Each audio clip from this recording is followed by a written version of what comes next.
Exodus chapter 1. The Israelites oppressed. These are the names of the sons of Israel who went to Egypt with Jacob, each with his family: Reuben, Simeon, Levi, and Judah; Issachar, Zebulun and Benjamin; Dan and Naphtali; Gad and Asher. The descendants of Jacob numbered 70 in all. Joseph was already in Egypt. Now Joseph and all his brothers and all the generation died, but the Israelites were exceedingly fruitful. They multiplied greatly, increased in numbers, and became so numerous that the land was filled with them. Then a new king, to whom Joseph meant nothing, came to power in Egypt. Look, he said to his people, the Israelites have become far too numerous for us. Come, we must deal brutally with them, or they will become even more numerous, and if war breaks out, will join our enemies, fight against us, and leave the country. Should I put slave masters over them to oppress them with forced labor? And they built Pithom and Lampses as store cities for Pharaoh. But the more they were oppressed, the more they multiplied and spread. So the Egyptians came to dread the Israelites and worked them ruthlessly. They made their lives bitter with harsh labor in brick and mortar and with all kinds of work in the fields. In all their harsh labor, the Egyptians worked them ruthlessly.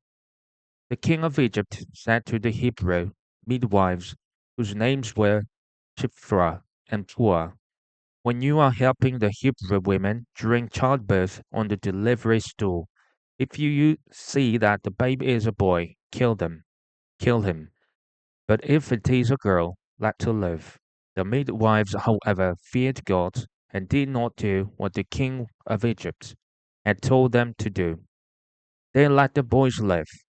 Then the king of Egypt summoned the midwives and asked them, why have you done this? Why have you let the boys live? The midwives answered Pharaoh, Hebrew women are not like Egyptian women. They are vigorous and give birth before the midwives arrive. But God was kind to the midwives, and the people increased and became even more numerous. And because the midwives feared God, he gave them families of their own. Then Pharaoh gave this order to all these people: every Hebrew boy that is born you must throw into the Nile, but let every girl live. Exodus chapter 2. The birth of Moses. Now a man of the tribe of Levi married a Levite woman, and she became pregnant and gave birth to a son. When she saw that he was a fine child, she hid him for 3 months. But when she could hide him no longer, she got a papyrus basket for him and coated it with tar and pitch. Then she placed the child in it and put it among the reeds along the bank of the Nile. His sister stood at a distance to see what would happen to him. Then Pharaoh's daughter went down to the Nile to bathe, and her attendants were walking along the river bank. She saw the basket among the reeds and sent her female slave to get it. She opened it and saw the baby. He was crying, and she felt sorry for him. It is one of the Hebrew babies, she said. Then his sister asked Pharaoh's daughter, shall I go and get one of the Hebrew women to nurse the baby for you? Yes, go, she answered. So the girl went and got the baby's mother. Pharaoh's daughter said to her, take this baby and nurse him for me, and I will pay you. So the woman took the boy baby and nursed him. When the child grew older, she took him to Pharaoh's daughter, and he became her son. She named him Moses, saying, I drew him out of the water. Moses flees to Midian. One day, after Moses had grown up, he went out to where his own people were and watched them at their hard labor. He saw an Egyptian beating a Hebrew, one of his own people. Looking this way, that, and seeing no one, He killed the Egyptian and hid him in the sand. The next day, he went out and saw two Hebrews fighting. He asked the one in the wrong, "Why are you hitting your fellow Hebrew?" The man said, "Who made you ruler and judge over us? Are you thinking of killing me as you killed the Egyptian?" Then Moses was afraid and thought, "What I did must have become known." When Pharaoh heard of this, he tried to kill Moses. But Moses fled from Pharaoh and went to live in Midian, where he sat down by a well. Now a priest of Midian had 7 daughters, and they came to draw water and fill the troughs to water their father's flock. Some shepherds came along and drove them away, but Moses got up and came to their rescue and watered their flock. When the girls returned to Reuel, their father, he asked them, "Why have you returned so early today?" They answered, "An Egyptian rescued us from the shepherds. He even drew water for us and watered the flock. And where is he?" Reuel asked his daughters, "Why did you leave him? Invite him to have something to eat." Moses agreed to stay with the man who gave his daughter Zipporah to Moses in marriage.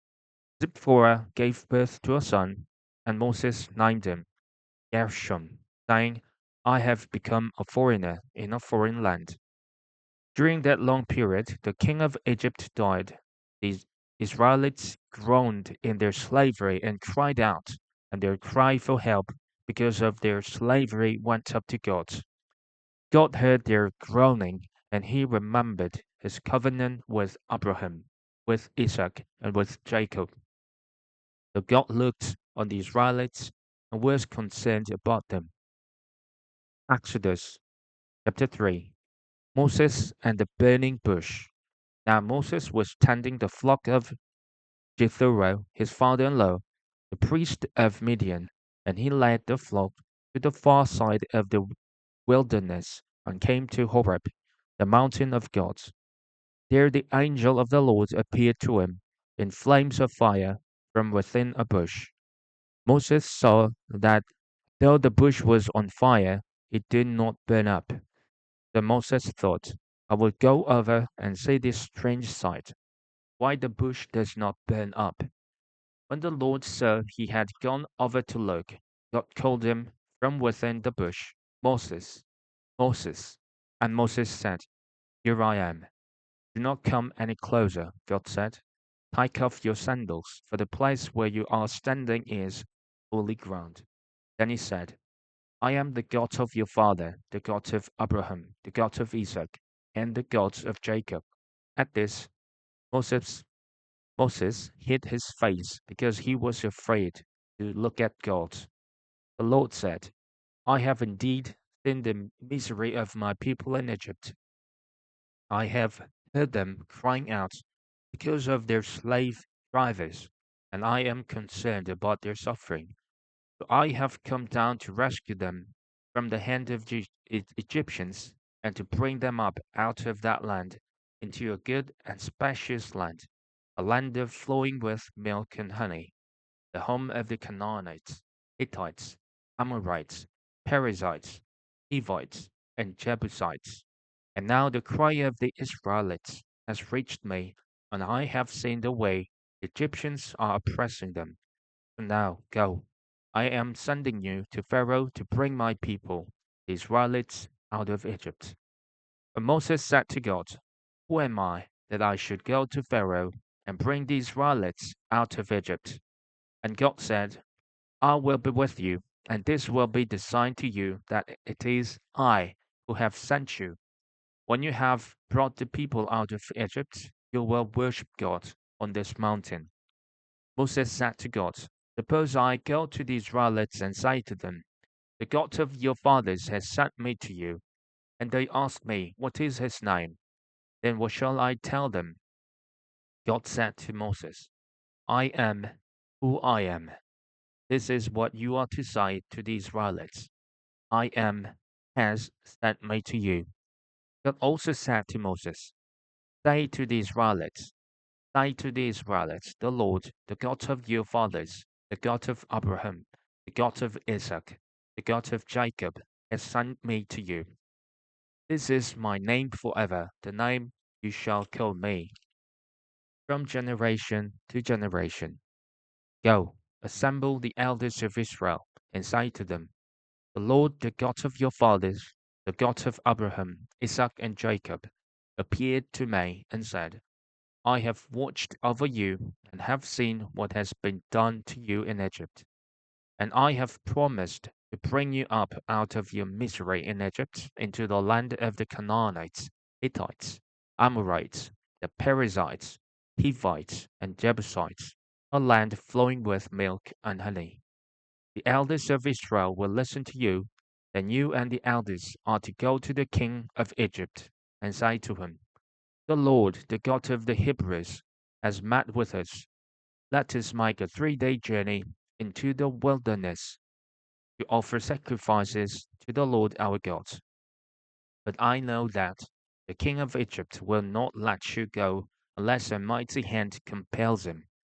So I will stretch out my hand and strike the Egyptians with all the wonders that I will perform among them. After that he will let you go.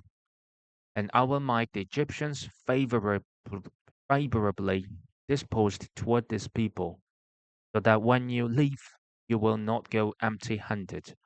Every woman is to ask her neighbor and any woman living in her house for articles of silver and gold and for clothing, which you will put on your sons and daughters, and so you will plunder the Egyptians.